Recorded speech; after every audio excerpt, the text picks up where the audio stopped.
wins the puck. And hands it off to Logan O'Connor. Yeah, early on for Dallas, too, it's just been one and done. They get one chance in the offense.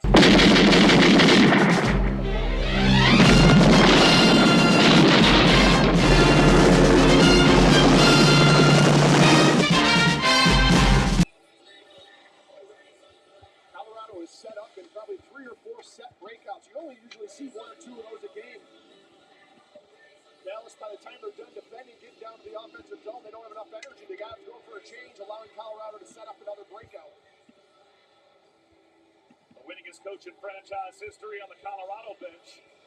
Jared Bednar, of course, led them to a title as they hoisted the Stanley Cup. Hoffman, Monahan parked in front. Docks to Caulfield, fires, scores! You are about to enter Habs After Dark with Recliner Sports.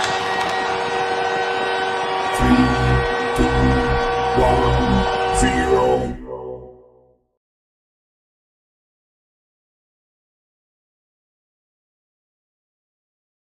To Hoffman, Monahan parked in front. Docks to Caulfield, fires, scores! You are about to enter Habs After Dark with Recliner Sports.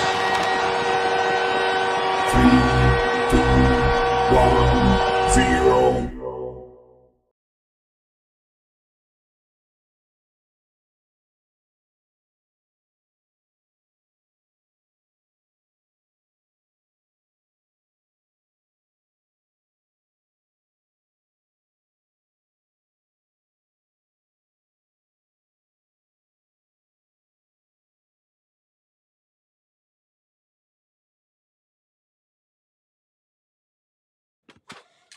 What's going on, gang? What is going on? Habs After Dark, guys, playoff edition, episode 1, edition 1 of the playoff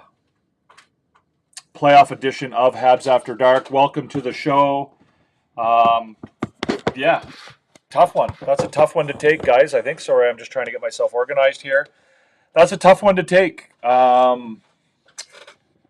It's a tough loss. Again, I think I think that the Canadiens will have a lot of positives to take out of that game. But at the end of the day, it doesn't matter how you win; you need to win, and they didn't tonight. If you're over on TikTok, guys, come join us on YT. The channel is Recliner Sports 4. Come join the show over here. We're live on the air. Habs After Dark. If you're here, guys, give us a thumbs up. Subscribe down below. But that was a tough one. James has brought it up right away. I think the refereeing was absolutely atrocious in that game tonight. The referees were terrible. They were just bad from beginning to end.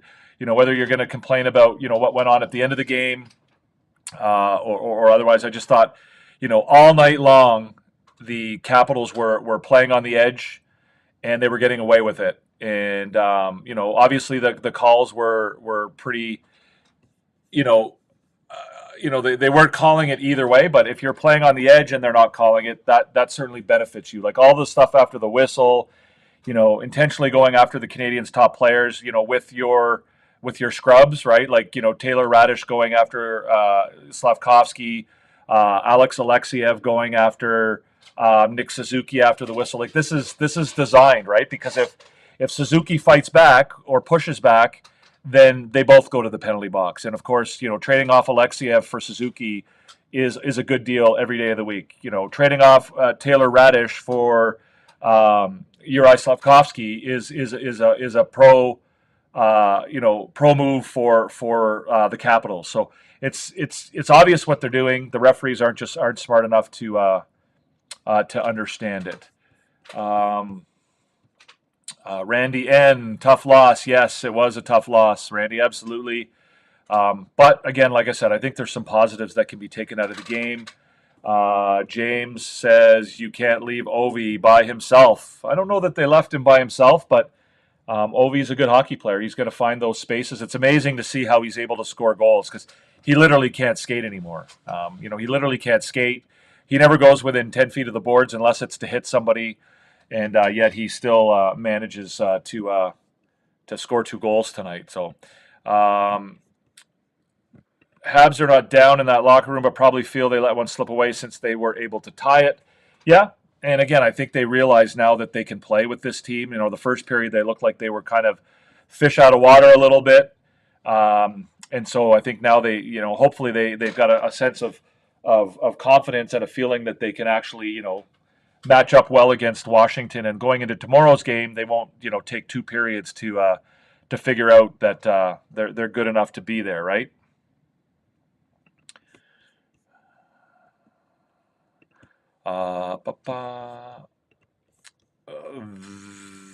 That is what happens with home ice advantage with last change and Ovi against New Hook line. Yeah, but I think that can go either way, right? The Ovi line certainly without Protas is not that offensively or that defensively great. So I don't know. But they didn't have, the icing is always dangerous. I don't know about the icing call. I know a lot of people are complaining about it. I haven't been able to see a replay of it yet, and I would like to, but I haven't been able to see whether or not it was a good call or not. So RDP is in the house. What's up? If the Habs would have won that game too, it was there. It was there. Yeah, the game was there for them for sure. It definitely was there. Again, there's a real narrative here about Arbor Jackeye and whether or not Arbor Jackeye should be in the game. I'm not sure of that. I mean, I don't have a problem with it necessarily. I just don't see what he would have done tonight to make a difference, right? They're not going to stop hitting just because Arbor Jackeye is in the lineup for the Canadiens, right? Like Arbor Jackeye isn't going to automatically put a deep freeze on the Washington Capitals and scare them to death so much that they're going to stop hitting, right? Their game isn't going to change if Arbor Jackeye is in the lineup on Wednesday, right? They're not going to change their game one iota. And as far as what is Jackeye going to go out there and fight anybody that hits Lane Hudson? What are you expecting from him? And so I don't know that that's a realistic thing to consider, right? I don't. I just, I don't think that. I don't. Again, and the idea of bringing Jackeye into the game when he hasn't played for, close to a month or 3 weeks, whatever it is. Again, I think that Marty St. Louis might have made a mistake by not getting Jackeye into some games, through the end of the season, rotating him through. Although I get that, he felt that Struble gave him the best chance to win. I get that. But again, right now you've got a situation where Jackeye hasn't played in so long that you almost don't have the option to put him in the game, right? To put a young kid into a playoff game, his first playoff game, when he hasn't played for nearly a month, I think is a tough call. It's a tough call. But I agree, there's a clear strategy here by Washington to use their bottom pairing and fourth line players to go after the Canadiens' best players after the whistle and so on and so forth. So, so many uncalled cross checks that were called in the Leafs game. Yeah, again, the refereeing in the NHL is absolutely horribly inconsistent from game to game, and even within the game, it's it is what it is. Poison Gaming. Well, it's just playoff hockey. The Habs just need to be tougher. How so, Poison Gaming? How in what way was that playoff hockey, and in what way were the Canadiens not tough? I mean, they took Washington to overtime. The hits tonight were 42-33 in favor of Washington. It was certainly closer than that for most of the game. But again, it wasn't a scenario where one team, physically dominated the other. But again, welcome to the show, Poison Gaming. It's great to see you, and thank you for joining us. It's nice to have you here. RDP, it was a good game one for Montreal. Not bad. Last change. Yeah, last change is always a big factor in the playoffs, right? When you have the home ice advantage, you get the opportunity to get the last change. And, when you have players like Ovechkin who can't really play in all scenarios, it does give you an opportunity, right? It does give you an opportunity to get him out there in the best situations. It gets you an opportunity to get him out there when it's like, when it's in the offensive zone, different scenarios like that. Because, frankly, you're not going to put Ovechkin on the ice, in a defensive zone faceoff or any type of defensive situation. So yeah, it is a factor, especially in the playoffs. Ovi had 3 points tonight. How are you saying that line is not dangerous? I don't know that I said that line isn't dangerous. When did I say that? I don't believe I ever said that. They're obviously very dangerous offensively. Ovechkin's very limited in what he's capable of doing on the ice. Obviously, scoring goals is one of the things he's still very capable of doing, and he's very good at it.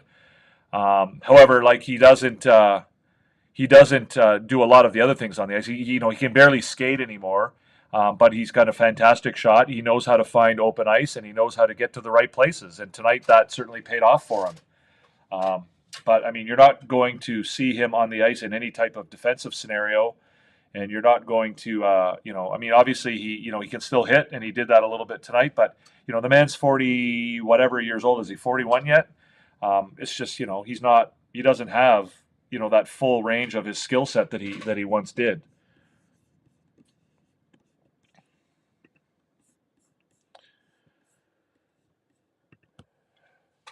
I am sure Martin St. Louis would put the Evans line on if their top offensive line was on in our zone. Yeah, or he would put the Suzuki line out there.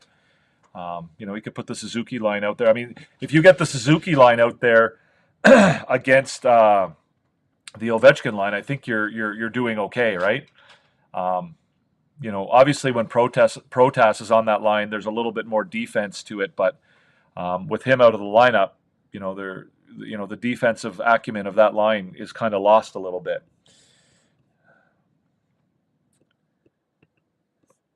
Yeah, again, I understand the sentiment for Jack-Eye, but again, I just don't know what he would have done to make a difference tonight, right? Like I said, they're not going to stop hitting because Jack-Eye's in the lineup, right? Jack-Eye's not. If somebody was going to fight somebody on Washington because they were hitting, somebody, or they wanted to make them pay, Josh Anderson would have fought somebody, right? Like if the Canadiens were upset that the way that the Capitals were hitting their defensemen and Lane Hudson or anybody else in particular, then Josh Anderson's perfectly capable of playing that role, right? Josh Anderson has fought Tom Wilson before. He's beaten up Tom Wilson before. So, if anybody was going to fight him tonight, then Josh Anderson would have done it. So I don't know that, having Lane or having Arbor Jack-Eye out there to do whatever you think he was going to do would have made a difference. And I think he probably would have been a downgrade defensively from Jayden Struble. Again, I love Arbor Jack-Eye, and I probably would not have sat Arbor Jack-Eye in the first place. I probably would have leaned more towards sitting Jayden Struble. But, now that he hasn't played for nearly a month, I think it's hard to insert him back into the lineup. Cosmo, I think the first 2 periods were very shaky, but they settled down in the third, and I think they caught the Caps sleeping. I think the Canadiens played better in the second half of the second period, but I think the first period they were very they looked nervous. They looked, they were gripping their sticks a little tight. The pucks were sort of bouncing off their sticks a little bit. But yeah, I don't disagree with that sentiment. And like I said, hopefully they can carry the confidence that they got from the third period, and realizing that they're capable of playing with the Capitals. Hopefully they can carry that over to game 2 on Wednesday.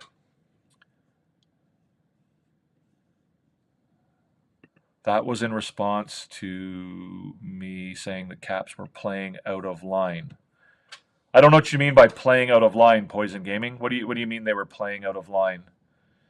I don't understand what you mean by that.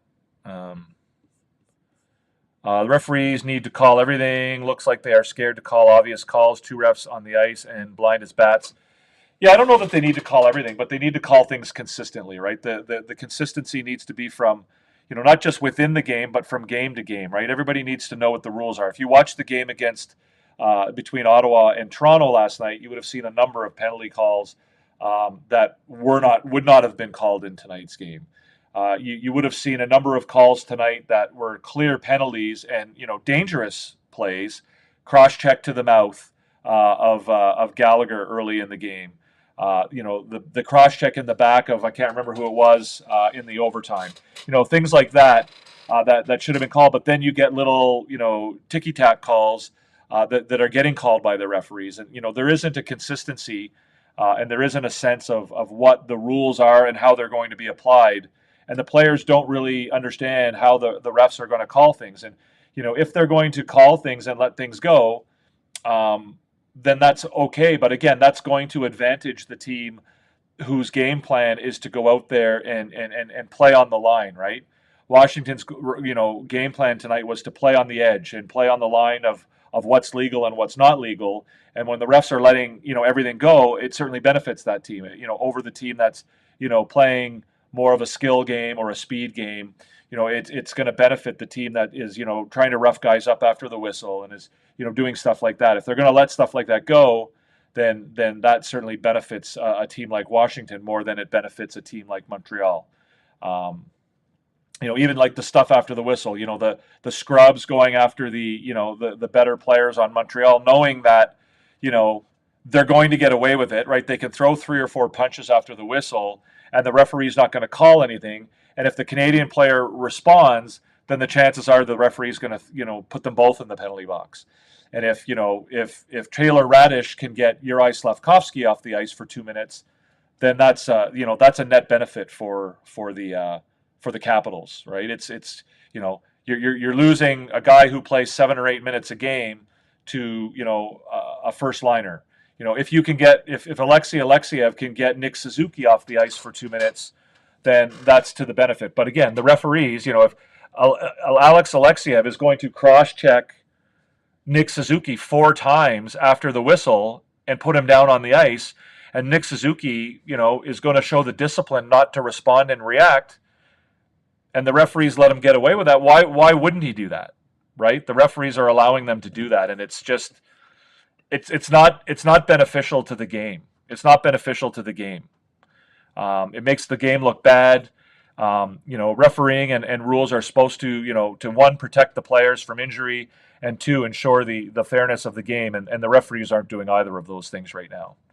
I think the Caps looked better and are the better team, but if they are able to tie it at 1-1 and bring it to the Bell Center, you guys got a shot. The Canadiens have a shot? Yeah.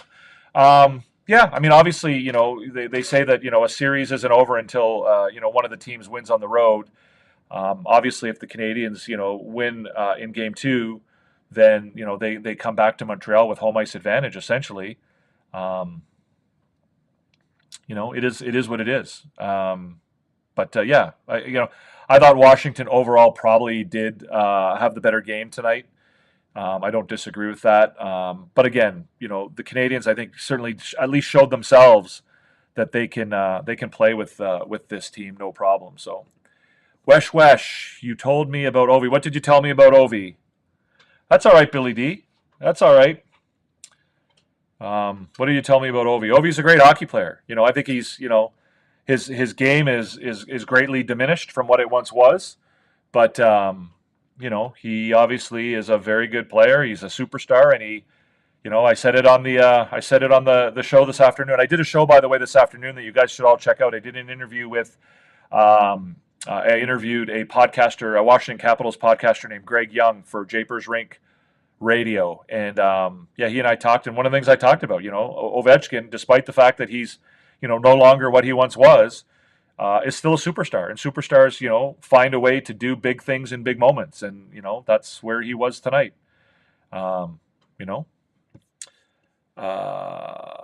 The check on Galley's face was a penalty. Yeah, it's probably should be a 5 in a game, right?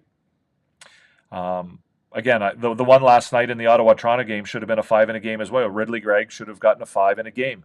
If you're cross-checking an opponent in the face, when the game isn't even going on, there's no place for that in hockey. And, anybody who's going to whine and bitch about anything about that, is a lunatic, right? If you cross-check another person I get it if it's in the course of the play and, maybe, it happens by accident or whatever, but if it's after the whistle and you're cross-checking somebody and you hit them in the face, I don't care if it rides up their shoulder or anything. You're cross-checking a guy after the whistle, after the play is over. If you hit him in the face, then you have to live with the consequences of that, right? You can't say, oh, it was an accident. No, it wasn't an accident. The play's over and you're cross-checking somebody. If I go out on the street and start shooting a gun off in the air and it happens to hit somebody, I can't say, oh, well, I didn't mean to shoot them. I was just shooting my gun in the air. No, I'm doing something stupid. I'm doing something that I'm not allowed to do. And I end up, hitting somebody. I can't argue that you should let me go because I didn't do it on purpose. It's a ridiculous argument. If you cross-check somebody in the face after the whistle, you should be out of the game. You should be kicked out of the game. I mean, again, if you think so, some of the people on Tyson thinks that that's soft, right? If saying that somebody shouldn't be allowed to cross-check another man with a piece of whatever hockey sticks are made of these days in the face makes me soft, well then guilty as charged. But again, that I think you're pretty dumb if you think that that's a measure of your toughness is that you think that it's okay for people to drive hockey sticks into other people's faces. Alexandre Camo.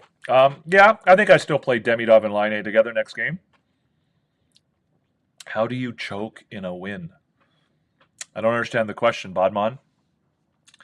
I don't think you're really that bright, Bodman, but I told you yes, going to score, but you can limit his goal scoring. Oh, you did say that. You did, yes.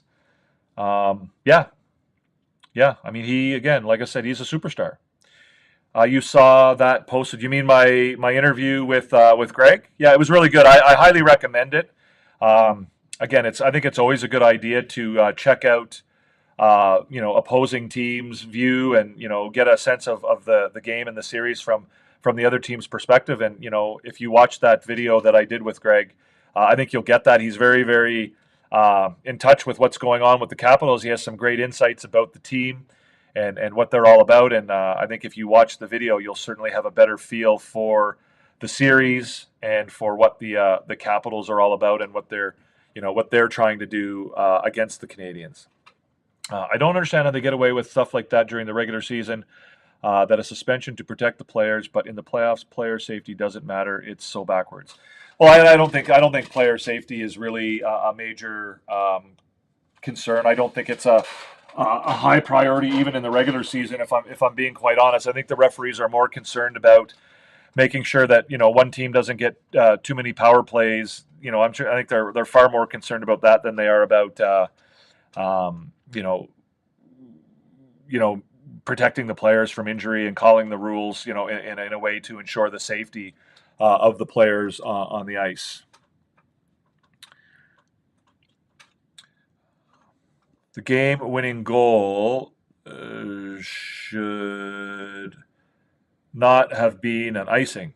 I haven't seen it yet. I'll have to have a look at it. I don't know. I haven't really had the opportunity to look at the replays. So I can't really comment on that.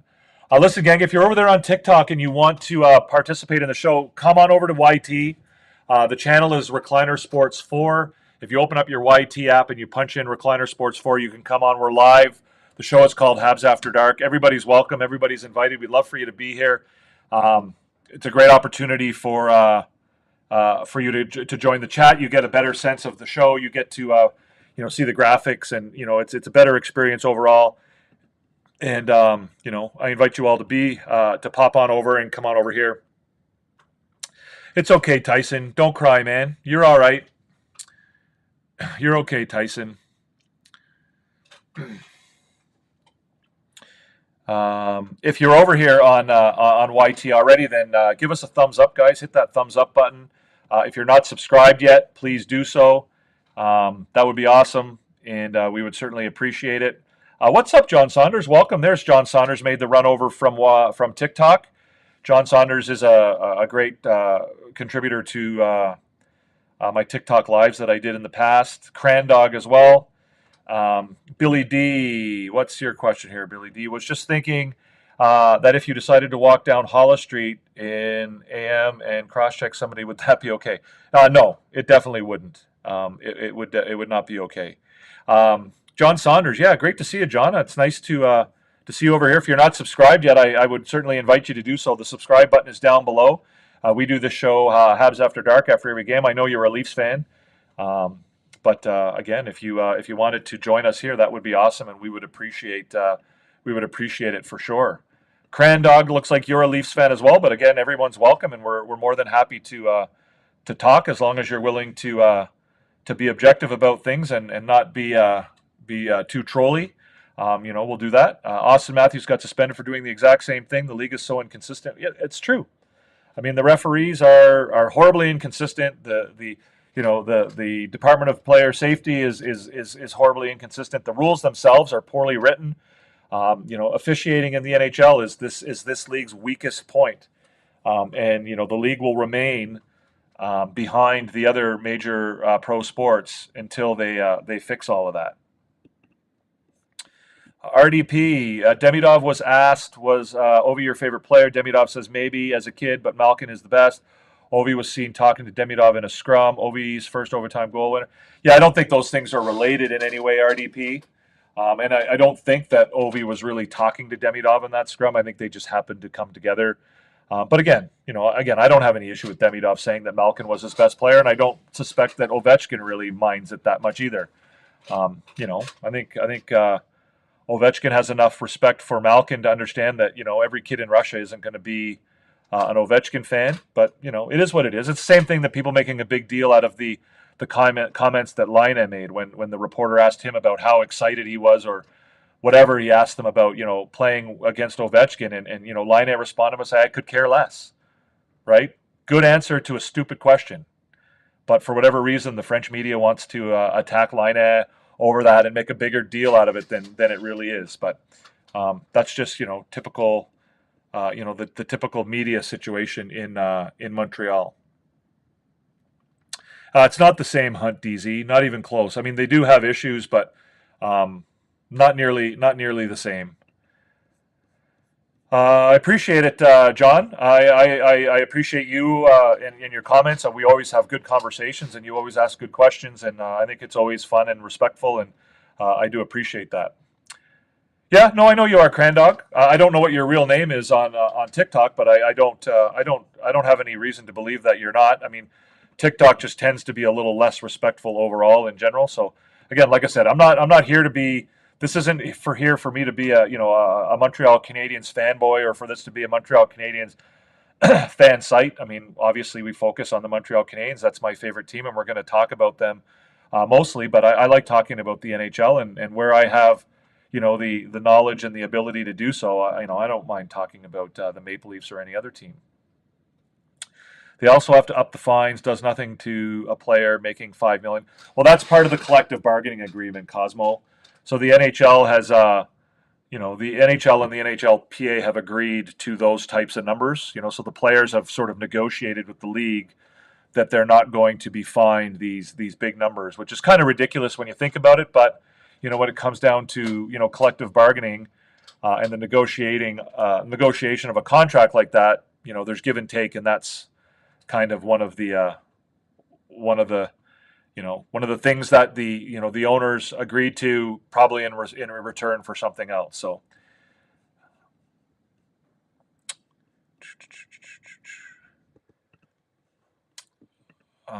you probably don't care about the Leafs and Sens and how many games. I care about it. I watched the game last night. I thought it was a good game. I think the Senators lack a lot of discipline, and they showed a level of immaturity last night. Again, I think that Brady Tkachuk, needs to control his emotions a little bit better if he wants to be effective in the NHL. I don't think that Brady Tkachuk is as good a player as people are making him out to be. And until he learns how to control the physicality and that aspect of his game, he's going to be even less effective. Again, Ottawa kind of tried to do a similar thing to what Washington did tonight. The biggest difference was that the referees weren't going to allow them to do it, whereas tonight in Washington, the referees allowed Washington to do it. Right? Ottawa went out there thinking that they were going to physically dominate the Toronto Maple Leafs, and the referees didn't allow them to do it.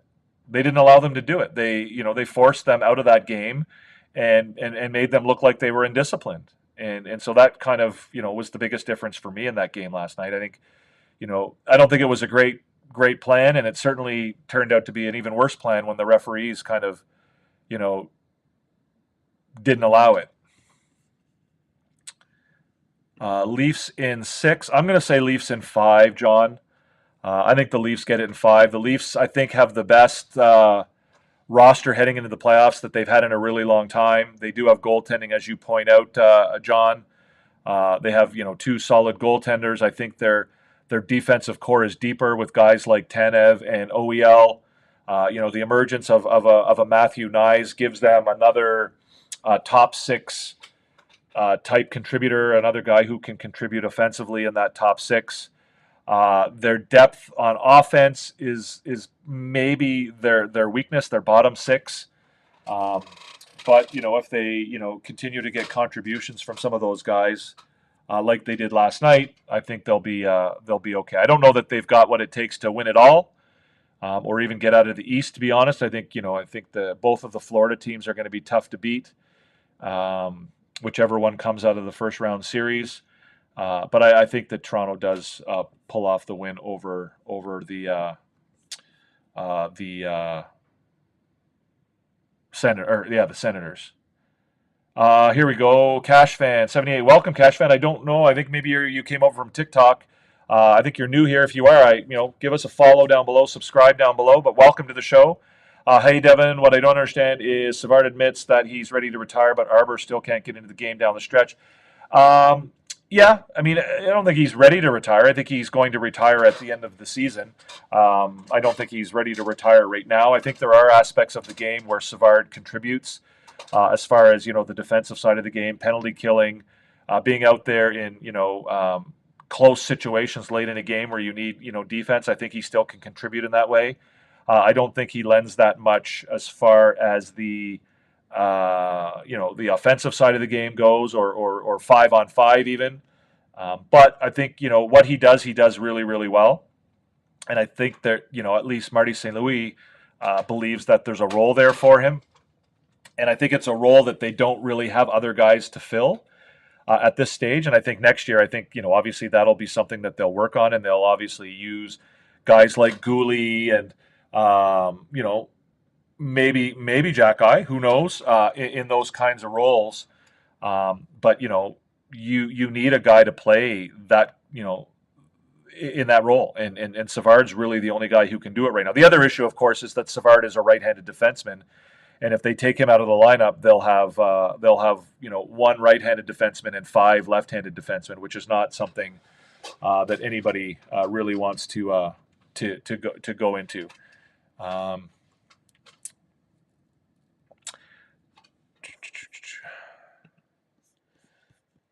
Berube has been huge for us planning the parade. Berube's made a difference, I guess. I don't know that he's a big difference. I think the team is just playing better. I think there's some better systems in place.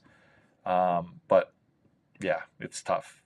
You thought the refs were good last night? Well, I think as a Leafs fan, you would think the refs were good last night. I thought they were okay last night too.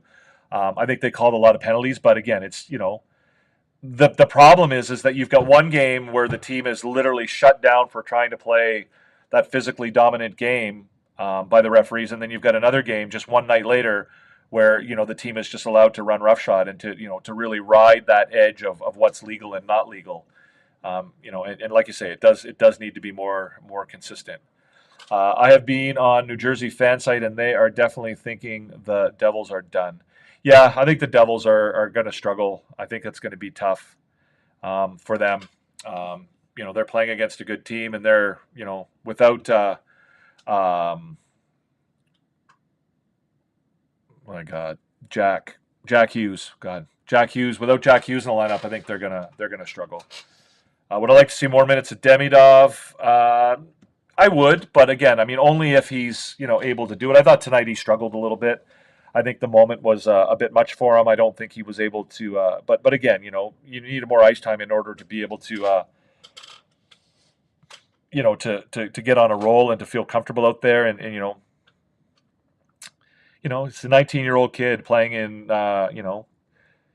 2 weeks ago he was in Russia thinking, that his season was over, and that he, if he was going to play hockey again, it was going to be in junior hockey. And it's tough to throw a kid into that situation and say, here, go play playoff hockey and contribute and have an impact, right? It's not really a reasonable expectation, And I don't think that Marty St. Louis is in the mood to really experiment with things like that, given that, these games are really important and, maybe Demidov plays well, but maybe he doesn't, right? Look what happened with Zeev Bouillon last night in Minnesota, right? Like he struggled a little bit and they kind of threw him in the fire a little bit and it didn't really work out for them.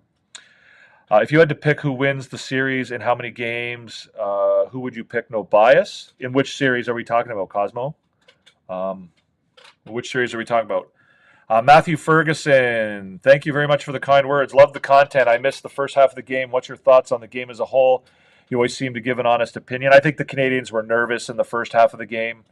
I thought they struggled a little bit. They were, Washington came out flying. They kind of weathered the storm a little bit. Sam Montembeault held them in the game for the most part.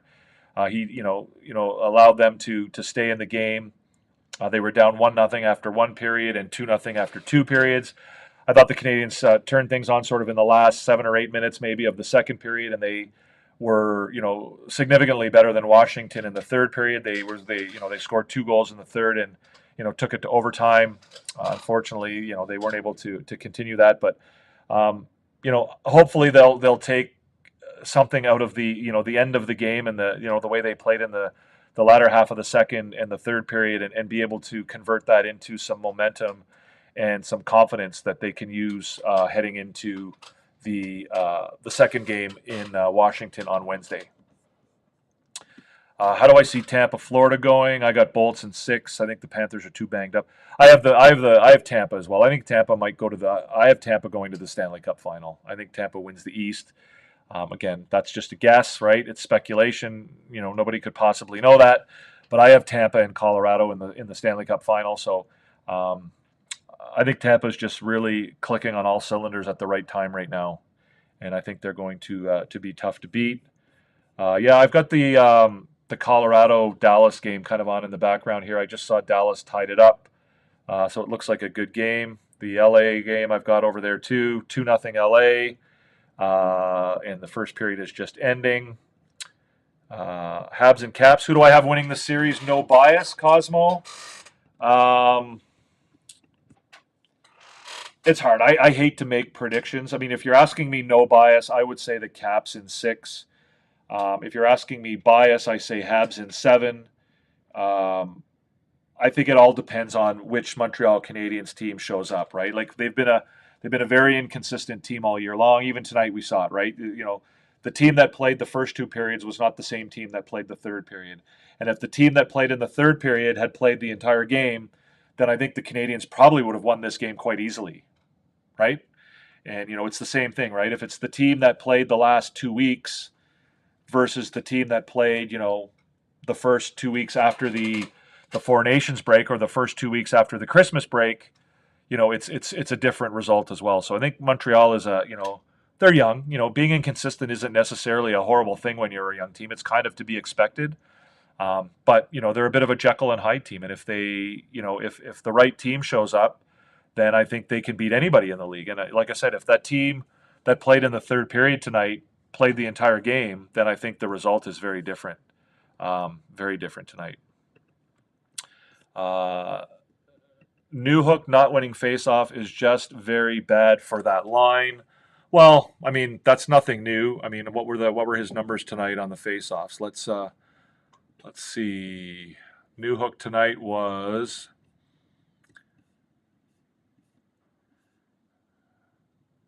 25% on faceoffs. Yeah, so that's not ideal. As a team, the Canadiens weren't terrible. I think the faceoffs, the Canadiens had the advantage 52.6 to 47.4 tonight. But, it is what it is, right? Not every guy in the team is going to win all your faceoffs. So Habs need to figure out that goals are going to happen mostly from the inside. I think they know that. I mean, I think everybody in the NHL knows that the risk or the higher danger area for scoring is, on the inside. Are you saying that they need to get the puck inside a little bit more? I think they're trying. I think they're certainly trying. RDP, tonight was a win for the Habs. They know they can play with them, and St. Louis will be the coach he needs to be. Yeah, I don't disagree with that. I think if they can, it's a long series. It's a 7-game series, and you're right. There's no moral victories in the playoffs, but again, it's a 7-game series. It's not a 1-game series, and you're not, it's only in very rare occasions when you're going to sweep the other team, and if you're on the road to start the series. If you can come home with a split, then you're in good shape. So it's not like the end of the world. And, I don't think it's necessarily I wouldn't consider it a moral victory. But like you said, there are positives that can be taken out of this game. And if they can be carried over to the next game, again, confidence is a huge thing with a young hockey team, right? And if the Canadiens get confident, if the Canadiens get on a roll, then I think that, they're a very dangerous team. The Canadiens played on the periphery. Yeah, again, I just think that they didn't have the puck enough, right? The Canadiens are a team, their offense starts, from their defensive system, right? Killing plays in the defensive zone, quick transition into the neutral zone, or even killing plays in the neutral zone and transitioning it back the other way is how the Canadiens create a lot of their offense. And, when they're playing their best, they're doing that really well, right? When they're playing their best, their defensive zone structure is really, really tight. And, they do a really good job of killing plays. They do a really good job of helping each other out and creating double teams and creating, situations where they outman the other team and they move the puck really, really well through the neutral zone. They weren't able to do that tonight, right?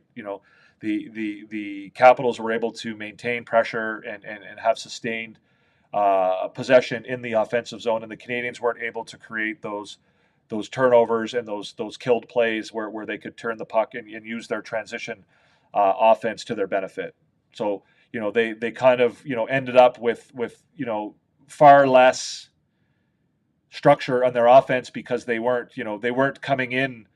When you have transition offense, you create outman situations, you create 3-on-2s, you create 2-on-1s, you create situations where you have the opportunity to start your offense before the other team has the opportunity to set up their defense. And once you get, once the other team is able to set up their defense, your ability to get to the inside and create scoring chances on the inside is greatly diminished. Whereas, if you can, get rush plays and get in their zone and start playing offense before they can set up, then you have a much better opportunity to get the play to the inside.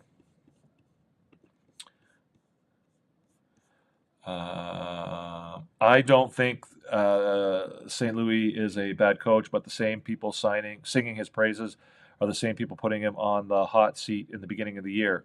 Well, that's Montreal Canadiens fans, Cosmo. Marty St. Louis is one of the best coaches in the NHL.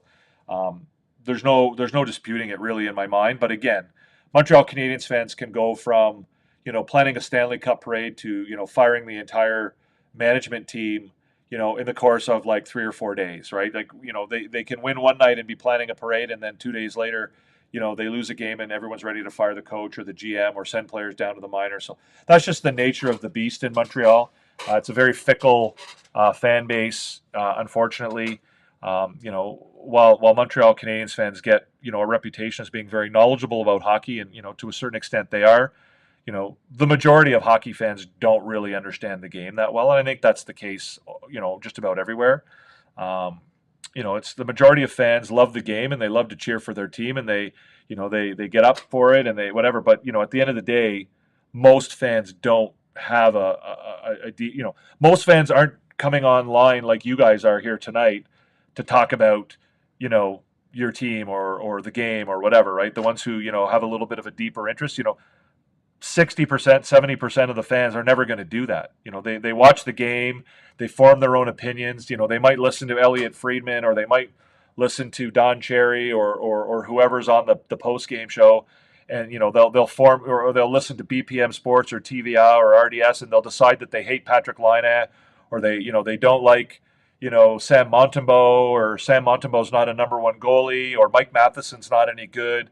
And then all of a sudden, that's a narrative that sort of gets fed over and over and over again. And now they're talking about it on TSN 690 or on BPM Sports, and all of a sudden it kind of grows out of control. When realistically, there's no real So that's, the Marty St. Louis thing, right? Yeah, there's people who were calling for him to be fired earlier in the year.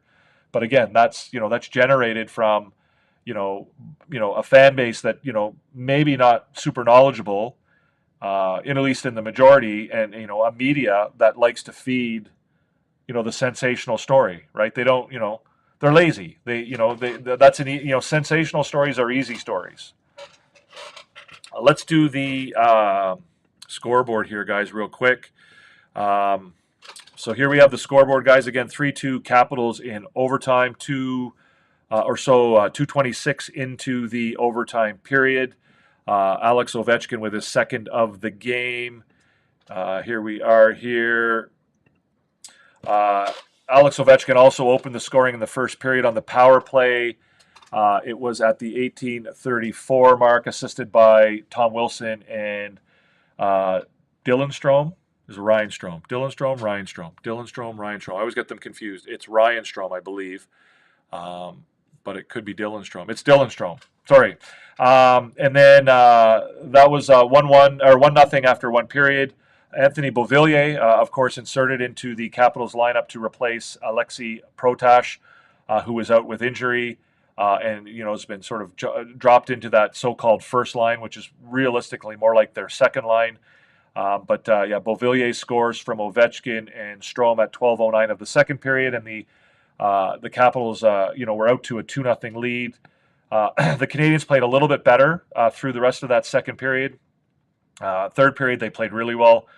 Caulfield scored on a power play, assisted by Laine and Hudson at 10:33. And then Suzuki tied the game on a really nice play. Some sustained pressure by the Canadiens. Suzuki, a bit of a scramble in front of the net. Suzuki gets the puck in front of the net.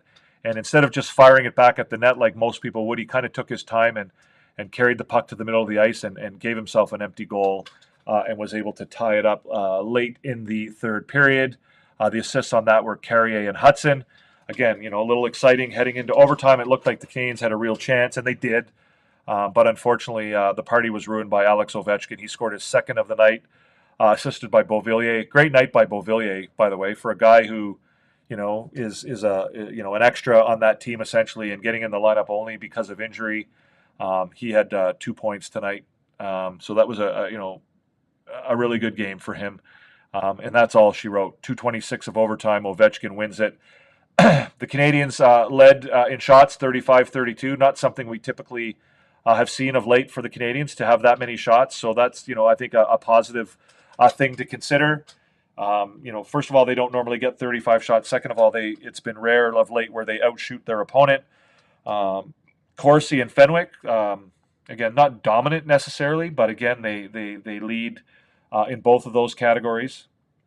Again, something that we haven't really been accustomed to seeing from them of late. So possession-wise, that's a good sign, right? The Canadiens are directing more pucks towards the net than the Capitals. Again, I think that is in large part due to the way they played in the third period. But we see the high danger scoring chances, right? The quality of the shots and the quality of the scoring chances certainly favor the Capitals 16-8. And it was a bigger number than that. I think it was like 12-3 or 12-2 after two periods. So certainly the quality of the opportunities that the Capitals were getting certainly was greater than the Canadiens, and I think that's probably the main reason why they lost tonight. Obviously, Montembeault played a big part in keeping the game a lot closer. Actually, I have the expected goals is backwards there. It should be 4.62 for Washington and 3.18 for Montreal.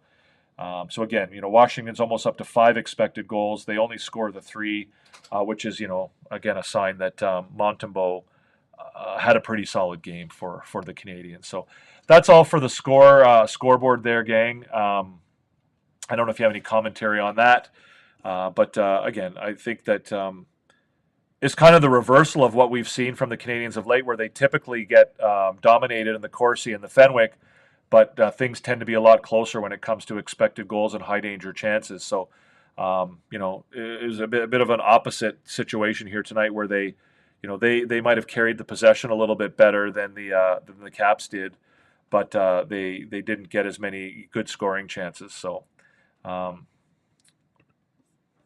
PLW, I think MSL great with players and protecting them. I still think he is stubborn with a couple of things. Looks like it is best quality also, but hey, at the end he led the team to a playoff berth. Yeah, I agree with all of that. I don't know that I would say that he's stubborn. I think what happens is that he's a young coach and he's new to he's new to almost all of this, right? And at the end of the day, as a new coach, what you want to do is you want to put the guys out there that give you the best opportunity to win on any given night. And what that often does is that catches you going back to the same well quite a bit, right? Whether it's, playing Sam Montembeault a little bit too much, whether it's putting Arbor Jackeye in the press box and leaving him there as opposed to rotating him through and giving him an opportunity to get into a few games so that he's fresh. And he's, able to, again, I think that at this point, Jackeye almost is a non-option because he's sat out so long. You can't put a kid into his first playoff game when he's, sat in the press box for, 3 weeks. That's hard to do. And I think, he could have, certainly given Jackeye a game or two, at the end of but again, the games were all important, in those last 2 or 3 weeks. It wasn't like there was a game where, you could say, oh, we're gonna, we've got it all tied up here, and we can put other guys in the lineup. He had that tough decision to make. It was the same thing with Montembeault, right? I know there was a lot of times where everyone was, oh, you need to give Montembeault a rest. He's playing too much. But from St. Louis' perspective, he believes that Montembeault gives him the best chance to win. And when you believe that somebody gives you the best chance to win, it's really hard to put another guy in net or to put another guy in the game when you're not, completely confident that, your odds are on the same level with that player. Even if it means that, you're giving somebody a rest or something that they need. The priority is winning, right? And, you're there to win the game. And if that means you've got to play Montembeault a little bit more than you would like to, then that's a risk, I guess, that he was willing to take. Randy would like to see more shots on net instead of around the net from our defense. Well, 35 shots tonight's pretty good, Randy. That's definitely a step in the right direction for sure. It is what it is, but, I think, it's hard to complain about the number of shots on goal tonight, but I'm with you. It's been a problem for the Canadiens missing the net and having a lot of block shots, particularly from the point. But again, I don't think that the Canadiens are, they've made a conscious effort not to drive their offense from the point. Like they're not, last year, their defense scored a lot more goals and had a lot more points. But this year, other than Hudson, they really haven't generated a lot of offense from the blue line. And I think they've made a conscious effort to not use the point shot nearly as much. Listen, gang, if you're over there on TikTok, come on over to YT. The channel is called Recliner Sports 4. We are live over here. Everybody's welcome. We'd love to have you over here. If you come over here, you'll get the full effect of the show. You'll get the graphics. You'll get all that good stuff. You'll be able to get in the comment section. I do try to answer questions on TikTok if I can. But realistically, I can't get back and forth between both comment sections. So if you want to come over to YT, come on over here, join us over here, and you'll be able to ask your questions here, and we're more likely to be able to respond to them over here. So pop on over. Like I said, the channel is Recliner Sports 4. Open up your YT app and come on over and join the show.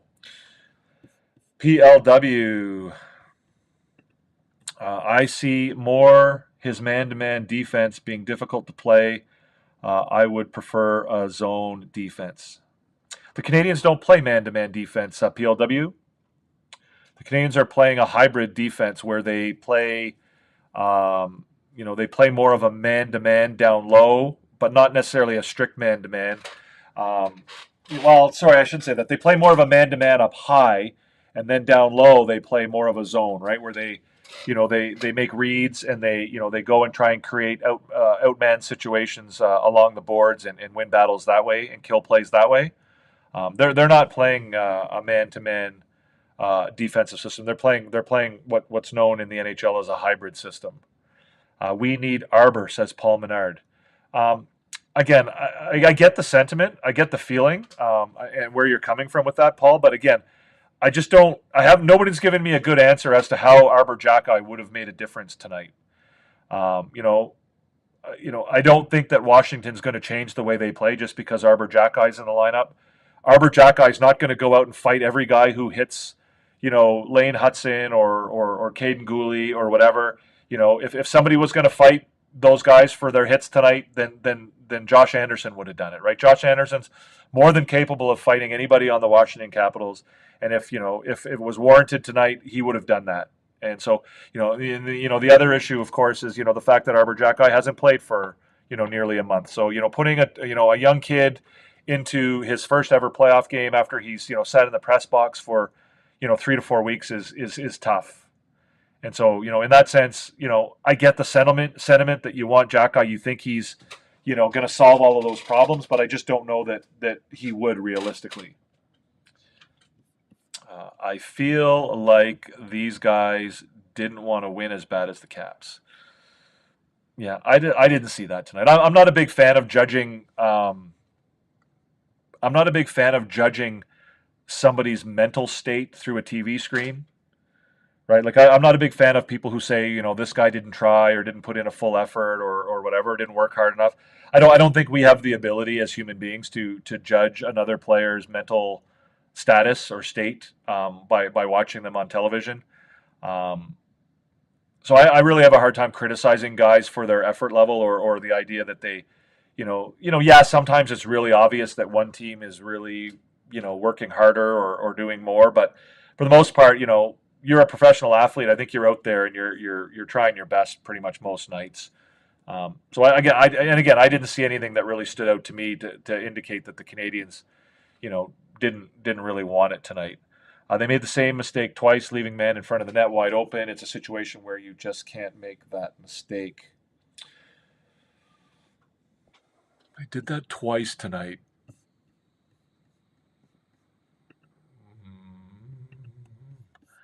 And I don't know that I would agree that they left Ovechkin wide open for the overtime goal. I mean, he was obviously in front of the net.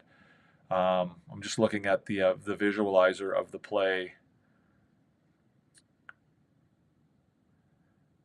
Yeah, I don't know that I would agree with you that they left him wide open, but I guess he's in front of the net. He gets the puck and he's able to score from the blue paint. I think you're referring to the Beauvillier goal. Yeah, again, I don't know if I agree with that. Well, welcome to the show, guys. I don't know what your name is. You don't really have a username, but welcome to the show. Thanks for coming. You and Paul Menard, I think, are both new here. RXSTY, Rusty, I'll call you. I think you're new here as well. If you guys would like to subscribe, that would be amazing. The subscribe button is just down below. We're trying to grow our community here, and the more we can get in here, the better. And you're more than welcome. Arbor would be more physical, get some energy and hits, but again, I don't think he would. More physical than who? Would he be more physical than Struble was? I don't know that he would be more physical than Struble. And again, I don't think you want Arbor Jacki out there running around trying to throw hits. That's not ideal for him. You want him to be physical and strong and in front of his net and on board battles. But again, him being out there laying big hits is not what you want out of Arbor Jacki. And again, the Canadiens were all, the hits tonight were 42-33. So again, I don't know that Arbor Jacki would have made much of a difference out there tonight for me. So, Rusty, honestly, I just feel the Caps fans are forgetting they still need 3 more wins. Habs played well today, and they'll bounce back next game. Yeah, I mean, again, it's a 7-game series. You got to win 4 to win the series. The Canadiens will get another opportunity on Wednesday night, and then, of course, after that, the series will shift back to Montreal. And the old saying is, of course, a series is never over until one team wins on the road.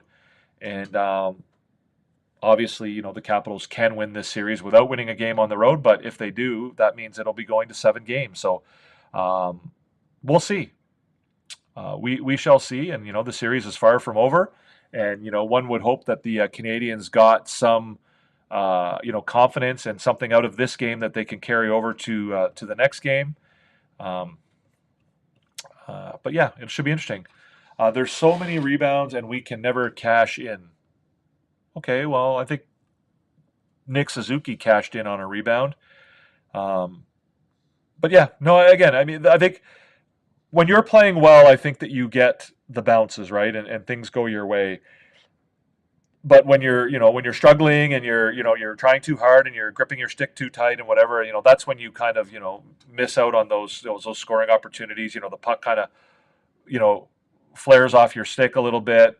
But, it is what it is. When the Canadiens are playing their game, those opportunities tend to go their way. So, Zachary, welcome. I think you're new here, Zachary. Again, Zachary, Paul, I don't know this other. It's just you don't really have a username. Rusty, welcome to the show, guys. Like I said, if you're not subscribed, guys, it would be awesome if you would just hit the button down here below. Give us a thumbs up, guys. I see there's 14 people watching. We've only got the 6 thumbs up. If you don't like the show, then that's fine. You don't have to hit the thumbs up. But if you do, it certainly helps us grow the channel and helps us add to things here. Again, subscribers as well, guys. We're trying to grow this community, grow a place where you can come and talk about the game, talk about hockey, talk about the Canadiens, somewhere where you can come where you can have some civil, intelligent conversation about the game, and avoid some of the other BS that goes on the other platforms. But that's why we do YT, guys. We played hard. The boys looked hungry. We just needed to close it out. Got to win Wednesday. Yeah, again, I think they played hard. I think they, even though they didn't play well in the first and second period, I think they played hard. And they were obviously on their back heels, or on their back foot, on their heels.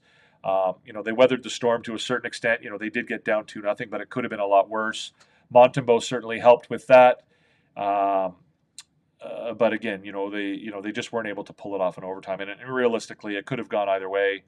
But again, for me, the hope would be that they can take some of the elements that came out of that third period and carry it over to the game on Wednesday. Again, if they play the way they played in the third period for the entire game, I think it's a very, very different result. So we need Carey Price back. Well, I think any team would want prime Carey Price. I think that would be a pretty safe bet. Cash Van, what's going on?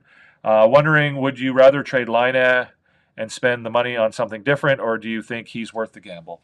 There's a couple of issues you raised there, Cash. First of all, I don't think it's going to be easy to trade Laine. At $8.7 million, it's a pretty big contract to unload. So again, I don't know that that's a realistic expectation. I've got no problem with Laine. I think he's been very good. I think he still is struggling on his knee a little bit. I think his foot speed is pretty evident that doesn't have the same pace that he once did. But I think he's still contributing in a lot of ways. There's a lot being made about his attitude and his personality, which I think is unfair. I think he's a different kind of guy. I think he's different. He's odd. You could even say weird. But that's not a reason to dislike the guy. And I think his contributions to this team so far this year, as far as improving the power play and being an offensive contributor, have been very good. Obviously his defensive game hasn't always been there. I think it's getting better. I also think that he's a guy who, when he is playing well, is really good. But he's a guy who we all know struggles with confidence. He struggles with mental health. And I think, the lack of sympathy that comes from, a number of fans and from the media who, certainly the Francophone media in particular, really seem to have it out for the guy, I think has been unfortunate. And it's a shame because, it's not fair. And, I don't like it. I don't like it. So again, one, I don't think that he would be easy to trade. Two, I'm not deeply bothered by the contributions that he's making to this team. At $8.7 million, yeah, it's a lot of money, but the Canadiens are not really in a scenario now where, they're not fighting for the Stanley Cup, so they're not fighting for every dollar. Like they can afford to pay, Brendan Gallagher $6.5 million, even though he doesn't contribute like a $6.5 million player. They can afford to pay Josh Anderson more than what he contributes to the team. They can afford that. And, if Laine can have a good offseason and rehabilitate that knee a little bit and get, come back with a little bit of speed, I think he's a guy who can contribute really well on this team. So my answer is I would keep him, not just because, I think it would be hard to move him, but also because I think he does still have a lot to offer to the organization. And even if we get swept, we can call this season a disaster. We were almost dead last in December, and I don't know about you, but I don't understand the hate online. Exactly what I just said. I don't understand it either. It makes no sense to me. I think it's unfair. I think it's a narrative that's driven by a few people in the francophone media, particularly Gilbert Delorme and some of the colleagues at RDS are driving this narrative. That's again, there's a lot of people out there, who are fans who don't really, think for themselves, right? They hear somebody say something and they repeat it. There's a lot of fans out there that are like that, and they hear, George Larac say something, or they hear some guy on RDS say something, and all of a sudden they think that it's some sort of, when they were talking about Laine faking an injury when they were on the road, right? That he missed a couple games because he was sick. And they said, well, he's not really sick. He's faking it. He just doesn't want to play. He's like Dadonov was. And, he wants out of town and he doesn't like the coach and he's pissed off about his ice time and whatever. Well, bullshit. First of all, you have no idea whether that's true or not. And second of all, why are you reporting that? What if he wasn't sick? What if he sat out of the game because he was struggling with his mental health, which we all know he has issues with? And what if the coaching staff was, was saying, listen, he's sick, rather than saying, listen, he's having a crisis of his mental health right now and needs a break, and we're giving him a couple days off. Why would you go around reporting that he's faking an injury without having the evidence of it, and second of all, what's the purpose of that? I don't get it. All these people talk about mental health and how it's important and, blah, blah, blah. But then when it comes push comes to shove, there's a lot of people out there that are, complete assholes when it comes to it. Calling him weak or calling him soft or calling him lazy or calling him a bad teammate or whatever, bullshit. Anyways, but you're right, Rusty. I don't think that at the end of the day, regardless of how this series goes, I think this season is a net positive for Montreal. I think they've gotten better. They've improved. The rebuild is advancing. Obviously it's going to hurt, and it's going to, especially for the players, it's going to sting if they get knocked out of the playoffs. But when you look at the entire season from over top for an overview of the season, I think you're probably looking at a positive season overall. Most of the Caps' goals are Ovi or something in front of the net that we have to get sticks in there and make them not get a pass through. Yeah, again, it's the defensive zone coverage, right? And they move the puck well. And, making good reads in the defensive zone is tough sometimes, especially if you've got a team that moves the puck really quickly. You have to make, split-second decisions. And, if you don't make that second decision, then, a good puck-moving team can make you pay. Look at, Connor McDavid's overtime goal against the Americans in the Four Nations face-off, right? Everyone criticized, I think, Austin Matthews for leaving Connor McDavid alone in front of the net. Well, he was making a read, right? He was going over to help out a teammate to try and create an outman, a man advantage situation and trying to kill a play. And, Marner, I believe it was quick enough to move the pass before, they could close in on him, and that happens sometimes. Yes, you have to be quicker on your reads, but, sometimes good teams make good plays. He looks a lot slower, but the fans have to take a step back and let the guy play. Yeah, he is slower, right? He blew his knee out and he came back to play when realistically his best option was probably to have surgery. But he chose not to have surgery, because one of the, doctors told him that he could come back and play.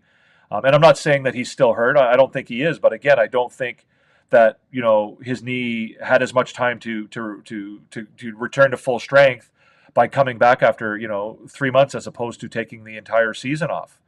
And so, yeah, he's slower. He's 100% slower.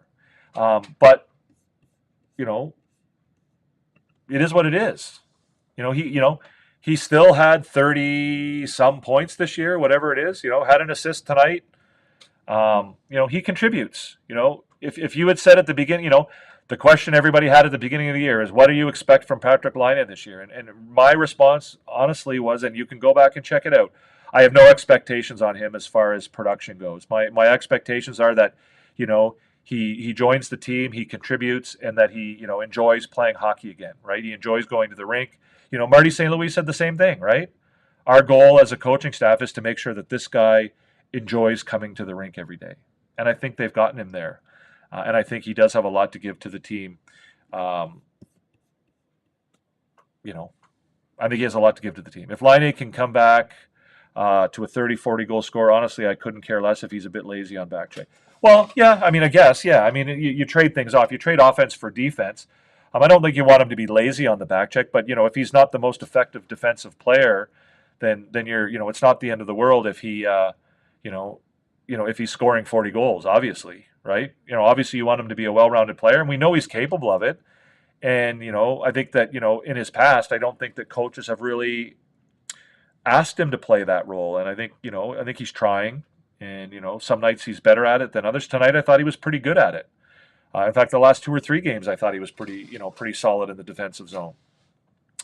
PLW predictions on the A-team. Monty, Carrier, Caulfield, and Suzuki. You're 3 out of 4. And 4 really good choices there.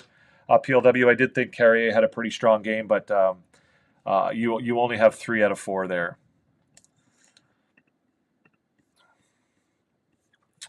We will get to the A-team here in a second, guys. Paul Menard. These power play lines should be changed and have Demidov on the number 1 PP line. I disagree, Paul. Again, I feel like I'm disagreeing with you a lot, but I don't think that Demidov needs to be on the first line. One, I don't think you mess with the chemistry of that power play. Power plays are very chemistry driven. You want to keep the same guys together. I don't think you want to mess with it. Again, they did get a power play goal tonight. I also think that the Canadiens have an interest in having 2 strong power play units, and having Demidov on unit 2 improves that unit, right? And, when you have 2 good power play units, you force the other team to break up their penalty killers, right? You can't focus all on one line. And if you look back, the Montreal Canadiens power play had its best moments this year when? Early in the year, right? When Lane Hudson was on power play 2, and they had 2 strong power play units, and they could put 2 strong power plays out there. That's when they had their best power play, and everyone was calling for Lane Hudson to take over from Mike Matheson on PP1, and eventually it happened, and I think eventually you'll probably see Demidov get a chance on PP1, but again, suggesting that you're going to put a 19-year-old kid that's played 3 NHL games, on power play 1 and break up, a group that's been together for quite some time. I don't think that's in the best interest of the team. Tristan, welcome. I like your avatar there, Tristan. I like that avatar. The result wasn't there, but the effort was. Yeah, again, I thought they played a good game. All things considered, again, keeping in mind that this is all gravy, right? Them being in the playoffs is all a bonus. Experience, right? The biggest thing that the Canadiens are going to get out of these playoffs is experience. Yes, they could pull off an upset, and that would be amazing, and that would be awesome, and I would love to watch it, and I would love to see it. But at the end of the day, experience is what you want these kids to get, right? You want to see them get an experience that, is invaluable, right? If they get that experience this year, then it's an experience that they'll have, if and when they make the playoffs next year, or the year after that, or when it comes time, when there is expectations on them in the playoffs, when there is a time when they are expected to win or win a series or contend for the Stanley Cup, they won't be playing playoff games for the very first time. You have to lose before you can win, typically in the NHL. And so the experience that they're gaining right now, just by being in the playoffs, obviously they're not here, and they're not going to say, oh, well, we just are happy to be here. They obviously want to win, and it's going to suck if they lose. But the experience that they're gaining is huge, I think. Rusty is getting late, going to bed, but happy to see there's people like you having a real opinion and not repeating the PPM stuff. Followed you, and I'll come back for sure. I love it, Rusty. I appreciate it, and that's just what I'm trying to offer. I don't think that I'm going to agree with everybody all the time, and I'm not going to just blow smoke up your ass, right? I'm not just going to agree with you because, I want you to stay here. I want you to be part of it. Hopefully you're coming here because you want objective, intelligent conversation. That doesn't mean we can't disagree and have differing opinions. But what I can, hopefully promise you is that I'll be as fair as I can. And if I do offer an opinion, I try to, certainly back it up with facts and whatever. And, I think that's something that's, lacking in the media in Montreal, and certainly definitely in a lot of the content that you see on the internet, whether it's on TikTok or Instagram or some of the other places. So that's kind of what I'm trying to offer here, is a place where people can come and have those kind of conversations. People who are interested in having real conversations about hockey and the Canadiens, rather than the typical "my team's awesome, your team sucks" kind of stuff, right? And we get a lot of that on TikTok, where you'll get people come in and they'll be like, "Oh, the Ottawa Senators are the best, the Canadiens suck, and Tim Stutzel's the best player, and Nick Suzuki's garbage, and Lane Hudson is just a guy who dances around." Like, I'm not interested in that. I'm interested in having real, legitimate, intellectual conversations about hockey. And if that's a place for you, then welcome, and I'm glad you're here to be a part of it. Antoine, bonjour. Thank you, Antoine. I think you're new here as well. If you're not yet subscribed, guys, tap down below. The ref cheated. Pretty much, we would have won if they didn't do stupid calls. Je dirais pas qu'ils ont triché, Antoine. Pour moi, c'est plutôt que les arbitres dans la LNH sont pas bons. C'est simple. Ils sont pas bons. Je pense qu'ils trichent pas, mais c'est certainement ils savent pas comment arbitrer un match de la bonne façon. Et pour moi, c'est un bon exemple ce soir. C'est une application des règles qui est très inconsistant d'un match à l'autre, et même dans le même match. Du début des matchs jusqu'à la fin, les arbitres ne donnent pas une application consistante que les joueurs peuvent savoir et qui donne l'opportunité aux joueurs de faire la bonne chose.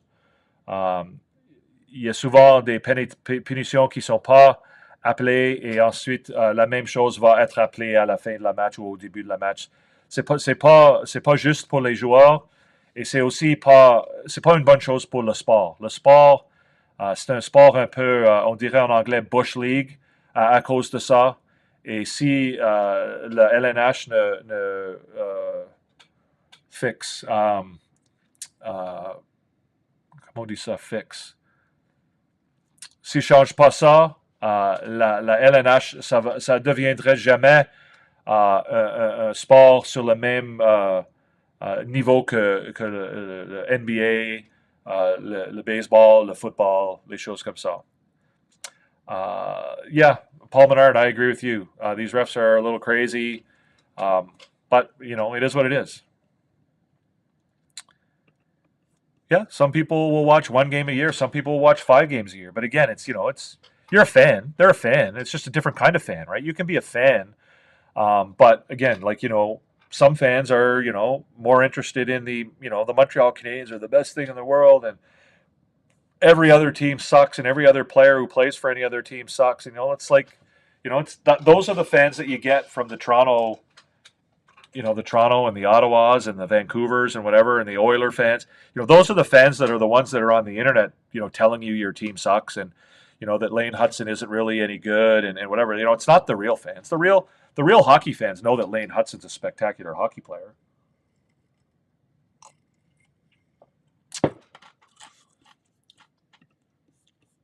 I thought Hudson looked good tonight. Every time someone tried to run him over, he got up and kept playing. There wasn't a moment out there when I thought he was a rookie. Yeah, I thought he played well. I don't think obviously he got 2 points, which kind of belies my next comment. But, I thought, he didn't. I think he struggled a little bit to create offense tonight, as to, compared to what we're used to seeing from him. But I thought he was, pretty solid defensively. And like you say, he handled the physical side of the game quite well. And I think what you'll see from him, every time he gets presented with a new challenge, he tends to rise to that challenge, and he's a smart enough guy that he'll be home tonight thinking about looking at video and thinking about how do I deal with that, or at a hotel, I guess. How do I deal with that? How do I respond to that? How do I use that to my advantage? Right? We've seen it all year long. Every time he faces a situation that he struggles with, he figures out a way around it. So. Antoine, le cross-check d'en face veut bien, mais là, et Wilson qui va sauter pour faire un hit son aveugle. Oui, c'est certain, Antoine. Le cross-check contre Gallagher au début de la match, puis le cross-check dans la période de prolongation. J'ai aussi vu qu'il y avait plusieurs joueurs pour Washington qui voulaient faire des assauts sur les Canadiens après le sifflet. Et on a vu Radish contre Slavkovski. Il est venu prendre Slavkovski par son casque, puis a ramené sa tête dans le baie vitrée plusieurs fois. Et Slavkovski, qui voulait simplement se défendre, on en voit les deux. Alors, Taylor Radish, c'est un joueur de quatrième trio, c'est pas un gros joueur pour Washington. Alors, l'échange avec Slavkovski, c'est pas un bon échange. Alors, pour lui, il enlève Slavkovski du match. C'est un joueur du premier trio et lui, c'est un joueur de quatrième trio. Alors, c'est pas un bon échange pour Montréal. Alors, je me demande qu'est-ce que Slavkovski aurait pu faire dans cette situation. Il s'est seulement défendu et on les envoie les deux en punition. Alors, pourquoi on ne ferait pas ça si on est... si je suis Taylor Radish, je vais faire ça à chaque fois. Si j'ai l'opportunité d'enlever un des meilleurs joueurs de l'autre équipe, et moi je suis un joueur de rôle, ça me bénéficie tellement si j'enlève un joueur comme Slavkovski du match. It's okay, Rusty. It's a little rusty, but it's a little rusty. But I'm working on it, and I love the fact that I get to use it here, and I certainly encourage anybody, if you have questions in French and you want to ask me questions in French, to fire away. I love being able to speak in both French and English here. I think it's kind of unique too, right? How many places can you go to on the internet to talk about hockey and the Canadiens where you get a chance to speak in both languages? So I'm happy to be able to hopefully offer that and do my best anyway. Listen, guys, if you're over on TikTok, come and join us on YT. I unfortunately can't answer questions on YT and TikTok. I'm trying my best, but if you come and join our YT channel, the channel is called Recliner Sports 4. Just open your app, come on over, hit Recliner Sports 4. You'll see the show. We're live. It's Habs After Dark.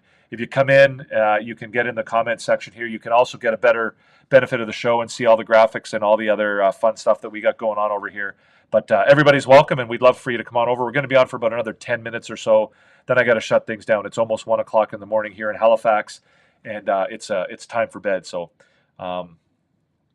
we shall see. I want, and I think MSL wants for Slav to take a Kachuk type role, physical and grinder role. He is a big man, and he needs to endure that. I don't think that's true either, Tristan. I think he does. I think that the team, and I think Slavkovski himself, wants him to be more physical and more involved. But being more physical involved isn't necessarily about going out there and throwing big hits. I think they want him to use his size and his frame to create space and to win board battles and to do that type of thing. I don't think they want him to be a grinder. I don't think they want him to be a guy out there who's stirring up a commotion the way Brady Tkachuk does. I think they want him to play more of a role, that we're seeing from Pierre-Luc Dubois this year, or from Alexei Protas, a guy who wins battles along the boards, who uses his length and his width, his size to create space and to win board battles and to move the puck to his teammates. Right. That's why the Canadiens see him in such a high. They hold him in such high esteem, right? Because he's able to do those things, but he's also incredibly skilled, right? He's able to win those board battles, but he's also able to make those quick passes, right? He has the skill and the hockey sense and the vision to make those passes. So not only is he winning the board battles, but he's winning the board battles and then moving the puck really, really, really well. And for a guy to have that kind of size and that kind of ability, you don't usually get that skill and that passing. To go along with it, right? You normally get, like you said, with a Brady Tkachuk, where you get a bit of a banger and a crasher. Yes, he's a good hockey player, but Slavkovski is kind of a slick playmaker in a 6'5" body, and if he can learn to use that 6'5" body, then that presents you with a really, really unique skill set that doesn't come along every day. Antoine, et c'est nous qui se fait pénaliser. Oui, c'est correct, c'est stupide. Ça fait pas de sens pour moi. On a vu Alexiev pour Washington qui a cross-check. Cross-check en français. C'est quoi cross-check? Il a fait un cross-check contre Suzuki après le sifflet. Il a fait 4-5 fois. Il a renvoyé Suzuki sur la glace. Puis, il n'y a pas eu de punition. Alors, si Suzuki aurait, si c'est défendu, on aurait les envoyé les deux au bord de pénalité. Alors, pour Washington, un échange Alexiev pour Suzuki, c'est un bon échange. On envoie un des pires défenseurs de l'équipe pour Washington et un des meilleurs joueurs pour le Canadien. Alors, dans cette situation, Nick Suzuki n'a pas de choix. Il doit prendre les cross-checks de Alexiev. Il ne peut pas se défendre parce qu'il y a la chance que l'arbitre va l'enlever de la match pour 2 minutes. Ça ne fait pas de sens. The officiating in the NHL is so inconsistent and really takes away from the integrity. I agree 100%, Cash Fan. I couldn't agree with you more. I think it's also a situation where it's not just inconsistent, it's also incompetent. It's incompetent. Inconsistency is one thing, but the referees appear to not understand the game. Like they don't appear to understand that when like I just mentioned in French, when Taylor Radish grabs Uri Slavkovsky after the whistle and punches him 3 times in the face, and then grabs him by the ear hole of his helmet and bangs his head against the glass. And what is Slavkovsky supposed to do there? Is he just supposed to sit there and take it? Well, if he does, guess what? The referees aren't calling any penalties. But if Slavkovsky pushes back or defends himself, then all of a sudden, we're going to call coincidental minor penalties here, right? So we're going to send Slavkovsky off, who's a first-line winger, and you're going to send off Taylor Radish, who's a fourth-line winger who plays 8 minutes a game, right? You're sending a bum off with a first-liner, and so that's something that Taylor Radish will take all day long. So it's again, they don't seem to understand the game. Which there's no excuse for that. Like they need to understand that that's a strategy that the team is employing, and they need to nip that in the bud. I would love to if Slav can be a Kachuk type of player, but I don't know if it's in him.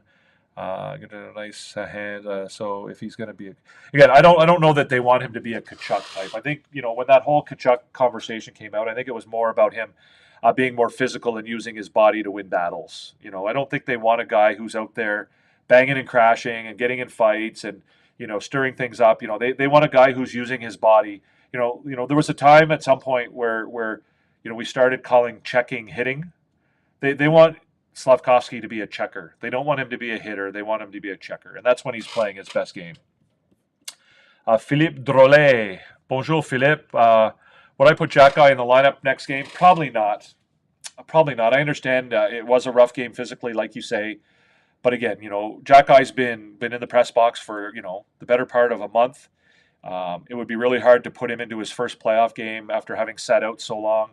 And I honestly don't know how he would really change things.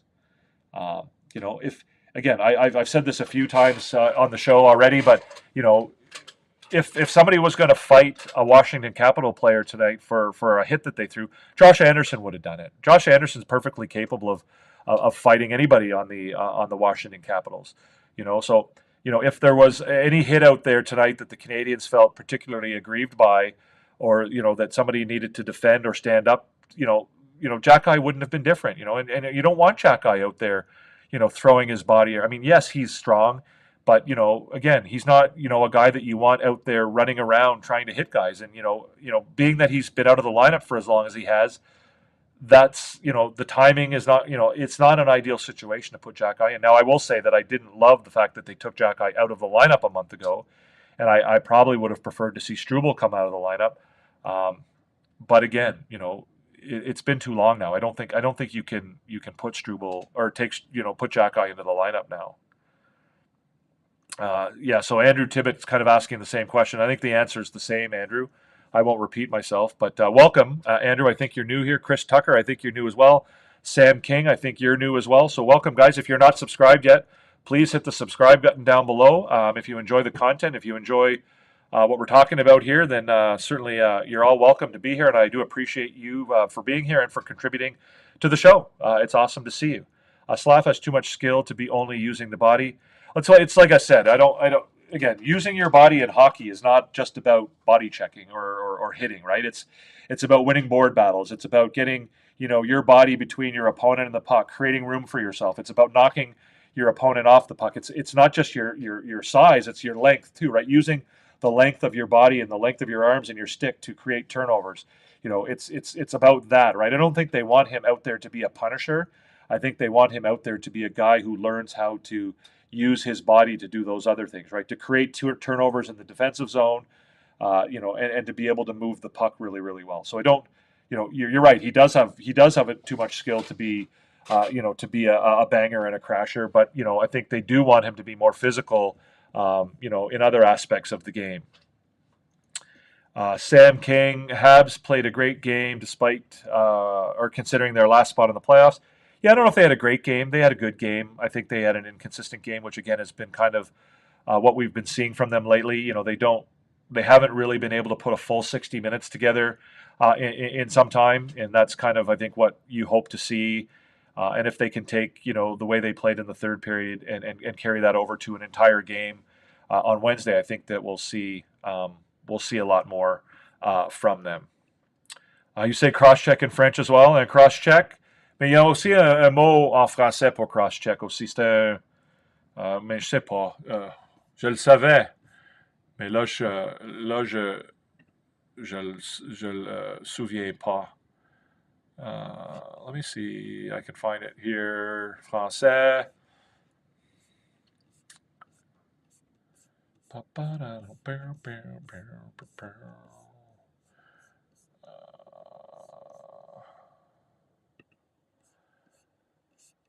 Il n'y avait pas de punition ce soir pour coup de bâton, rudesse, bâton élevé, trébuché. OK. Moi, je vais trouver le mot parce que je veux le savoir. Zone de match. Double échec. That's what I was trying to think of. Un double échec. Which really makes no sense because it doesn't really translate properly. It's not a double check, it's a cross check. Sorry, Marsha Marsh, not tonight.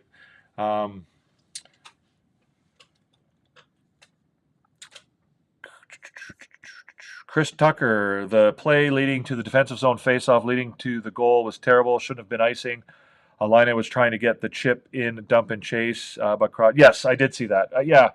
I didn't see the replay, and I haven't looked at it, but you're right. The puck was going right to the Canadiens player who was going to deflect the puck into the other end, but he got cross-checked before the puck got there and wasn't able to do so. I did see that. I haven't seen a replay and would want to see it closely, but I know a lot of people are talking about it, so I will have a look at it.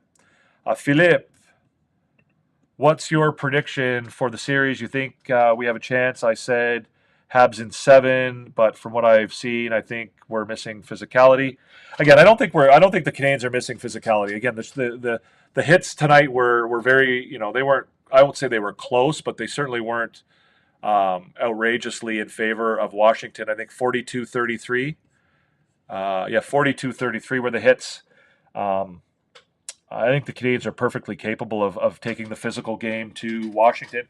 But again, it's a lot easier to play the physical game when you're dominating the play, right? So I think if you notice, the physicality from Washington was a lot greater and a lot more pronounced earlier in the game than it was later in the game, right? When the Canadiens got back in the game, it was a lot harder for Washington to be physical with them, right? So I think that the Canadiens are perfectly capable of playing that physical game, and like I said, it's a lot easier to be physical when you're dominating and when the other team is, playing well. So if you're asking me for a prediction, guys, I don't really like doing predictions. I mean, if you're asking me a biased prediction, I think the Canadiens are capable of winning this series if, the right team shows up. Like this is a Jekyll and Hyde team. It's a team that, can be really good or can be really average. we saw it tonight. If the team that played in the third period shows up on Wednesday and plays the entire game, then I think they can win. If the team that played, for 3 weeks after the Christmas break and for 3 weeks or 2 weeks, whatever it was after the Four Nations break shows up, then this team can do anything. But, they need to be that team and they need to do so consistently. And they haven't shown that they do that on the regular. And, if they come back on Wednesday and they are that team for a full 60 minutes, they'll be tough to beat. They'll be really tough to beat. I nailed it with the explanation of the officiating. Yeah, well, again, it's something that I've thought about quite a bit, and the refereeing is just, it's just not good. Josh Anderson whooped Tom Wilson earlier this season. I think he's fought him a couple times. He fought him when he played in Columbus as well. So, no problem, Philip. I'm glad you enjoy it. Merci beaucoup. Hopefully you're enjoying the show, and hopefully if you are enjoying the show, you'll hit that subscribe button and you'll be part of the group. We do this show every night after the Habs games, Habs After Dark, and if you want to join us, it would be really great. Double échec, yes. We still say cross check, yes. I grew up playing hockey in most of my hockey I played in Sainte-Anne-de-Bellevue as a kid, so I grew up playing hockey with a lot of French kids, and I learned a lot of French hockey words that don't always get used.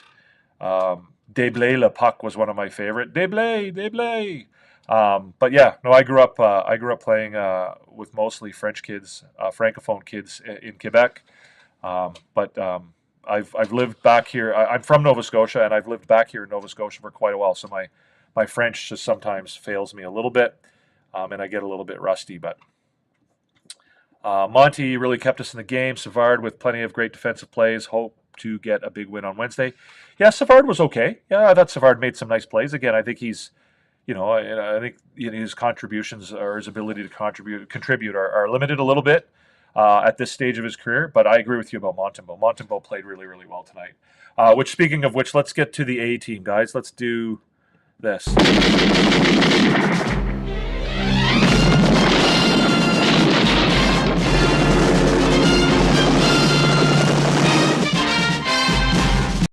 So there's your A team tonight, guys. Suzuki, Caulfield, Lane, Hudson, and Samuel Montembeault. Kind of a usual suspects kind of A team tonight. These are the players, by the way, guys, for the new people. The A team is our version of the stars of the game. They're the players that I feel contributed, to the highest or the best extent for the team. You're maybe not going to agree with all of my picks, but I think that. And at some nights, there's other guys you could pick. Some nights it's easy to pick the A team. Some days it's hard. So tonight I thought Suzuki again. He had another nice game. He and Caulfield were pretty dangerous. In the third period, and I thought they held their own in the first period and the second period. Slavkovsky, I know some people didn't like his game, and I think there were parts of his game that looked a little nervous early on. But certainly I think he picked things up in the third period. So that whole line I thought looked good, especially late in the game. Lane Hudson, that is obviously not a picture of Lane Hudson. I don't know why I have a picture of Cole Caulfield where it should be Lane Hudson, but I do. Just my mistake. Again, probably just rushing to get onto the show after the game ended late in overtime. So, yeah, I apologize for that. But Lane Hudson I have there. Again, just another Lane Hudson game, right? I don't think he looked spectacular tonight. Certainly not, based on the standard that he has set for himself. But, solid game, solid defensively. His advanced statistics are really good, as they always are. Certainly, over the last month and a half, they have been. He managed to get 2 assists, even though, again, he didn't do any of his, more spectacular type stuff. And, of course, Samuel Montembeault, somebody just pointed out a minute ago, he kept them in the game. He made the big saves when they needed to be made, and he gave them the opportunity to win, right? And we talk about that all the time. Like, Sam Montembeault is not going to be, a Vezina-type goaltender, I don't think. He's not going to be a Connor Hellebuck or a Vasilevsky or even, some of the other, names. But, he's a guy who gives you a chance to win on most nights. It's rare that you will say that Sam Montembeault lost you a game. I think it happened a couple times early in the season, but certainly it hasn't happened in a while. And usually he's there to make the saves that need to be made. And tonight he did that, and he gave the Canadiens a chance to win. Unfortunately, they weren't able to take advantage of that, but he certainly gave them the opportunity. So I welcome your feedback, guys. If you think that I messed that up, if you think there's guys that should be on there that I didn't pick, or guys that that are on there that I shouldn't have picked, then feel free to let me know. Again, I'm here for the conversation. I'm here for your feedback, and like I said, if you have questions or comments about it, feel free to fire away. We're going to stay on for about another 5 minutes or so, guys, and then we're going to shut things down for the night. We have a couple more questions. Muck, how did Demidov look? He didn't really do too much tonight. He didn't get a ton of ice time. He looked a little nervous out there, but it's hard when you're not getting a lot of ice time. He didn't really stand out tonight. That's not to say he played badly or whatever. I just think that I think it would be nice to see the Canadiens get out to a lead and then give him a chance to go out there and do his thing. So would I change anything in the lineup, or would I keep it just as is? I probably would keep it as is. The only change you would maybe consider is potentially putting Jack Guy in the lineup. But again, I know I've spoken out against that, and the reason is I don't think it's a good idea. I think that yes, in one way it makes sense, but in another way it makes no sense, right? The fact that he hasn't played for a while, putting him in the lineup I think would be a mistake. I think that Struble is playing well. I don't think you take him out of the lineup. I don't think you can take Savard out of the lineup. So again, I don't think I would make any changes. I don't even think I would really mess with the lines that much anymore. At this point, I think the Canadiens are playing with house money. I think it's gravy right now. It's the cherry on top of the sundae. I think you just let the guys go out there and just do their thing, right? Play. And if they get knocked out, they get knocked out. They've had the experience, but give them an opportunity to show what they can do in their current form. Yeah, I do have 2 Caulfields. I didn't change the picture, Chris. Yeah.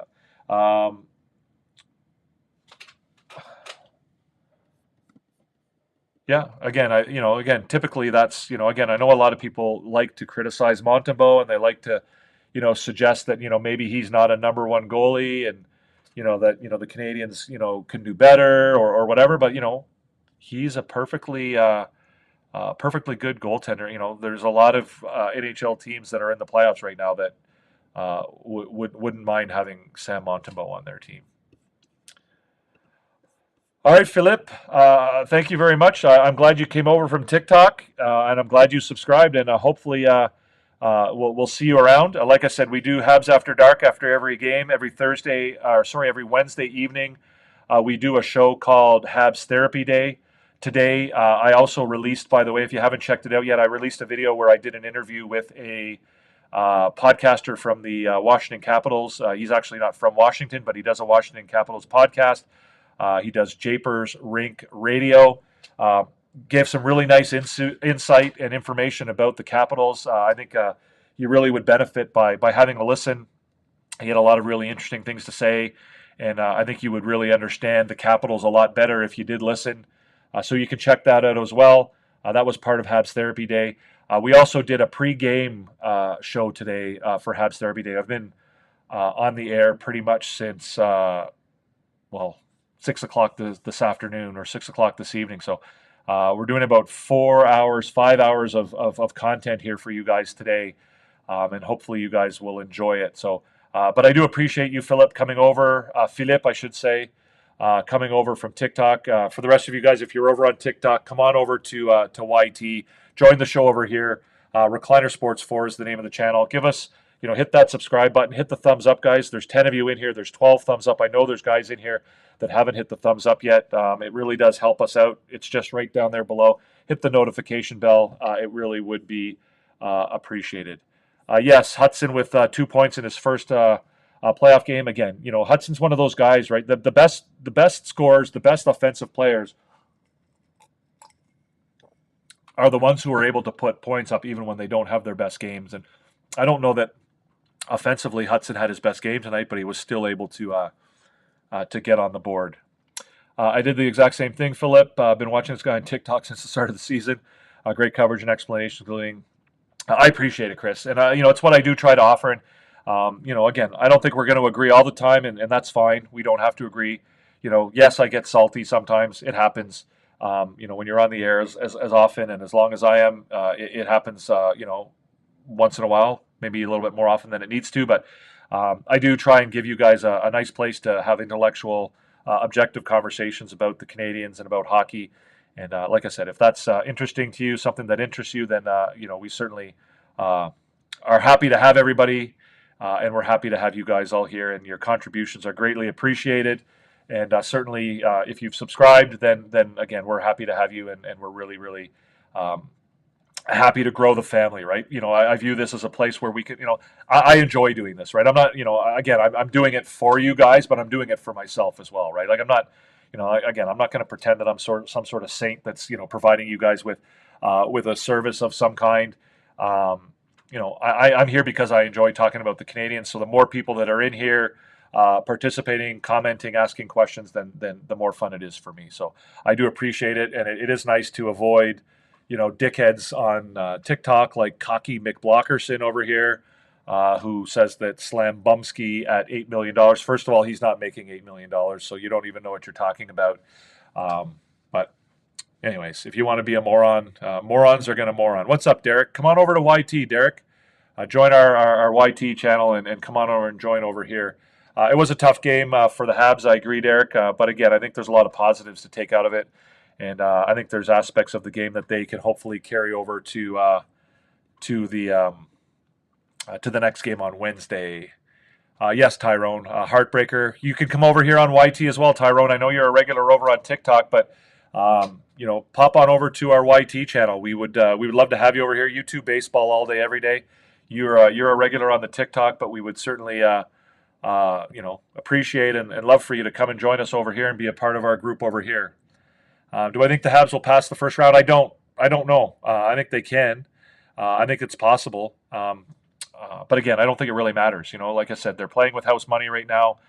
Everything's looking good. So I think that's going to be it for the show tonight, guys. Again, I'll wait for baseball all day, every day. If you come over and subscribe, I do appreciate it. I know we're ending the show now. It's after 1 o'clock here in Halifax, so I do have to go to bed because, like I said, I've been on the air doing content here for about 5 hours today, and frankly, my eyes are kind of going a little bit squirrely from looking at the screen.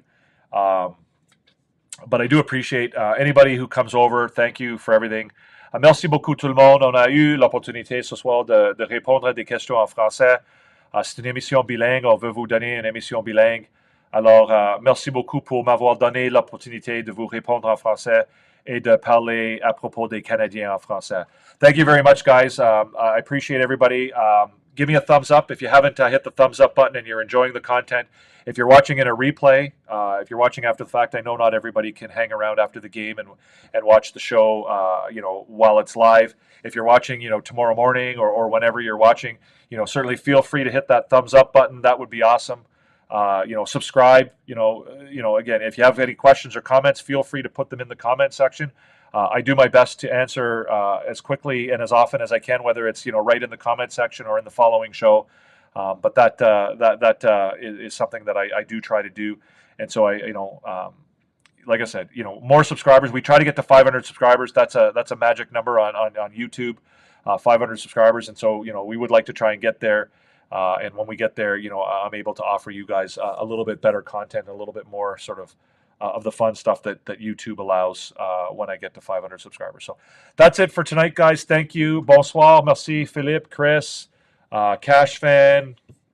I'm not going to go through everybody. Chris Tucker, Philippe Drolet, Muck, Andre Vezina. Oh, Andre, I didn't see you there. Sorry, man. I didn't respond to your question, Andre. My apologies. I didn't. I must have missed that. Welcome. Andre's a regular here, so great to see him. Rusty, Sam King, Andrew Tibbett, all of you guys. I'm not going to go through everybody, but that's great, guys. I appreciate it. Thank you so much. We got 14 thumbs up. If you're still here and you haven't hit the thumbs up, let's give us one more before we end the show. But have a wonderful night. Merci beaucoup tout le monde. À la prochaine. We will be on the air on Wednesday, definitely after the game for Habs After Dark. Whether we do a Habs Therapy Day before the game as a preview remains to be seen. I'm not sure whether I'm going to do it or not. Maybe you can let me know in the comment section whether you think we should do that or not, and we'll see whether there's enough demand for it. So thanks so much, guys. I hope you enjoy the rest of your night. Once again, it's the Canadiens falling to the Washington Capitals in a tight one. They did manage to get it to overtime, but unfortunately, Alex Ovechkin was able to score the winner for Washington at the 2:26 mark, I believe, of the overtime period, and the Canadiens suffer a 3-2 loss in Game 1 of the Eastern Conference Round 1 game. And Game 2 will go on Wednesday, and the Canadiens will look to tie it up. Thanks so much. Merci beaucoup. Have a great night. Enjoy what's left of the rest of your night if you're sort of on the West Coast or somewhere where there still is time left. Otherwise, have a good sleep, and we'll see you in the next one. Peace out.